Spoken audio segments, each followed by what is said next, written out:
ம் நான் பாருங்கள், நல்ல அரிசி நம்ம சோர்பொங்க அரிசியில் 1 கப்பு போட்டிருக்கேன் தோசைக்கு. இன்னும் ரேஷன் அரிசி இந்த நாளைக்கு 2 3 4 நாளி போட்டிருக்கு. 4 நாளி போட்டிருக்கு தோசைக்கு. இதை நாளைக்கு நம்ம இட்லிக்கு தோசைக்கு அரைச்சிக்கலாம். இதுக்கு ஒரு கப்பு, இந்த கப்புக்கு 4 கப்பு உளுந்து அரிசி போட்டோம்னா ஒரு 1.25 கப்பு உளுந்து போட்டால் இட்லி நல்லா பஞ்சு போல் வரும். வெந்தயம் வேண்டாம், ஒன்றும் வேண்டாம், இது மட்டும் போட்டால் போதும். அரைச்சி பாருங்கள், அதே மாதிரி இட்லி பஞ்சு போல் வரும். பாருங்க, 1.25 ஒரு நாள் எடுத்துருக்கேன். 1.25 போட்டாச்சு. வேறு எதுவும் போடணும். இதுக்கு ஒரு நாளைக்கு கொஞ்சம் 1.25 4 கப்பு அரிசிக்கு. வெந்தயம் எதுவும் போடாண்டா மக்களே, நல்ல அழகாக பஞ்சு போல் அரைச்சி காட்டுக மாவு. சரியா? எங்கள் மக்கா ரேஷன் அரிசி நேற்று நைட்டுக்கு ஊற போட்டேன், காலையில் அரைக்க போகிறேன். உளுந்து நனைஞ்சாச்சு. இது ஒரு 1:30 மணிக்கு கவுந்தாம்பு வரும், அது ஒரு 7 மணிக்கு கவுந்தாம்பு வரும். நம்ம வீட்டில் தோசை மாவு இல்லைன்னா எல்லார் வீட்லேயும் கஷ்டம்தான். மெயினாக தோசை மாவு இல்லைன்னா காலையில் நைட்டு என்ன செய்யணும் மனுஷனுக்கு டென்ஷன் ஏறும். தோசை மாவு இருந்தால் பிரச்சனை இல்லை. தோசையை வச்ச ஒரு இட்லி பொடி வச்சா சாப்பிட்றலாம். சரியா? இதே மாதிரி எத்தனை பேர்த்துக்கு இதே மாதிரி தோசை மாவு இல்லைன்னா கஷ்டம்னு சொல்லுங்கள். தோசையை அரைக்க போட்டுருவோமா? நம்ம வீட்டில் இந்த மாதிரி கிரைண்டர் தான் பார்த்துடுங்க, சீக்கிரம் அரைஞ்சிரும்.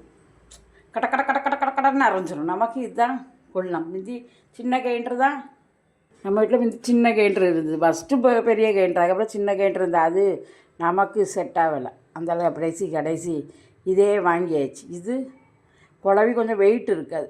மிந்தி உள்ள குழவி கொஞ்சம் வெயிட் உண்டு. இது வந்து வெயிட்லெஸ் தான், அழகாக அரைஞ்சிரும். 20 நிமிஷத்தில் உளுந்தும் அரிசியும் அரைஞ்சிரும். அதுதான் 1 மணிக்கு ஆகும் அந்த சின்ன கிரைண்டர் அரைக்கிறதுக்கு. இது நமக்கு கடன்னு அரைஞ்சிரும். நான் உளுந்து போட்டுருவோமா? உளுந்து போட்டால் கிரைண்டர் சவுண்டு தான் கேட்கும், கொஞ்சம் கேட்கும். என்ன செய்ய, நமக்கு தோசை மாவு இல்லைன்னா கஷ்டம்தான். நைட்டுக்கு காலையிலேக்கு என்ன டிஃபன் நமக்கு டென்ஷன் ஆயிரும். இதே மாதிரி எல்லாத்துக்கும் எப்படி இருக்குன்னு சொல்லுங்கள் மக்கா. தோசைக்கு அரைச்சிட்டு நைட்டு இட்லி அவிச்சிட்டு காட்டுக்கேன் பஞ்சு போட. பாருமக்கா, உளுந்து அரையுது. ரெடி அழகா பொசுன்னு அரையுதா? பயம் ஒன்றும் இல்லை. நேரம் நீக்கி ஒன்றும் விட வேண்டாம். கொஞ்சம் தண்ணி தெளித்து, அப்படி தண்ணி கொஞ்சம் லைட்டாக தெளித்து மாவு அரைச்சிங்கன்னா வரும். சூப்பராக இருக்கும் இட்லியும் தோசையும். பாருங்கள், அரிசி போட்டாச்சு, உளுந்து வலிச்சாச்சு, அரிசி போட்டாச்சு, உளுந்து மாவு அரைச்சாச்சு. இனி 8 மணிக்கு நல்ல மாவு 2 மிக்ஸ் பண்ணி புளிக்க வச்சுட்டு இட்லி வைக்கணும்.